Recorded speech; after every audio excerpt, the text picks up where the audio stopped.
बिस्मिल्लाहिर्रहमानिर्रहीम। अस्सलाम वालेकुम।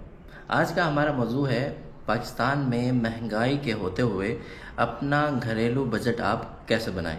आपने बहुत सारे दोस्तों से सुना होगा कि पैसा ख़त्म हो गया और महीना अभी बाकी है, हमें बहुत सारे काम करने हैं और महीना अभी बाकी है। इस तरह की बहुत सारी चीज़ें जो आउट ऑफ बजट हो जाती हैं। तो पाकिस्तान में महंगाई के मौजूदा दौर में घरेलू बजट बनाना एक चैलेंजिंग काम हो सकता है, लेकिन मनसूबाबंदी और समझदारी से आप अपने मालियात को बेहतर तरीके से मुनज़्ज़म कर सकते हैं। यहाँ कुछ अहम टिप्स हैं, चंद नुकात हैं जो मैं आपके साथ घरेलू बजट बनाने में जो मदद करेंगे, मैं आपके साथ शेयर कर रहा हूँ। पहले नंबर पर यह है कि आप आमदनी और अखराजात का तज्जिया करें। अपनी कुल माहाना आमदनी आपको ज़ाहिरी बात है पता ही होगी, और तनख्वाह हो या कारोबार हो या किराया वगैरह जो भी है आप उसको नोट कर लें, और तमाम ज़रूरी अखराजात और गैर ज़रूरी अखराजात के अंदर आप फ़र्क करें।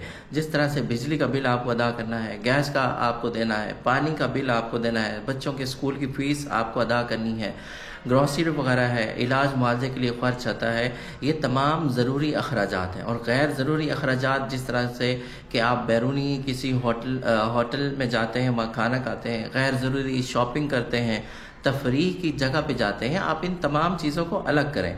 यानी तमाम ज़रूरी अखराजात और गैर ज़रूरी अखराजात के दरमियान आपको फ़र्क करना लाजमी है।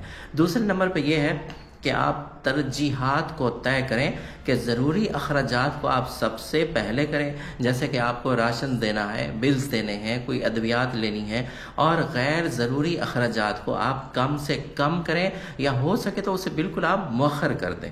हंगामी सूरत हाल के लिए भी कुछ रकम आप अपने पास बचा के रखें, जिसे आप इमरजेंसी फ़ंड के तौर पर इस्तेमाल करें आगे जाके। और तीसरे नंबर पे बचत की आदत को अपनाएं। ग्रॉसरी और दीगर अशिया को डिस्काउंट या ऑफर्स वाली जगह से आप ख़रीदें, तो इससे आपकी आमदन के ऊपर जो है वो इससे ज़रूरी बचत होगी। बिजली और पानी के इस्तेमाल में एहतियात करें। घर में खाना पकाकर बैरून जो आप बाहर से खाने मंगवाते हैं उससे परहेज़ करना चाहिए। जितना हो सके आप अपने आप को बचत की आदत अपनाएं। कर्ज़ों से बचें। अगर मुमकिन हो तो कर्ज़े लेने से गुरेज ही किया जाए। ख़ास तौर पर गैर ज़रूरी चीज़ों के लिए जो आप कर्ज़े लेते हैं ये इंतहाई नुकसानदेह होता है। और अगर आपको कर्ज़ा चुकाना ही है तो उसे तरजीही बुनियादों पर सबसे पहले आप कर्ज़ा चुकाएं।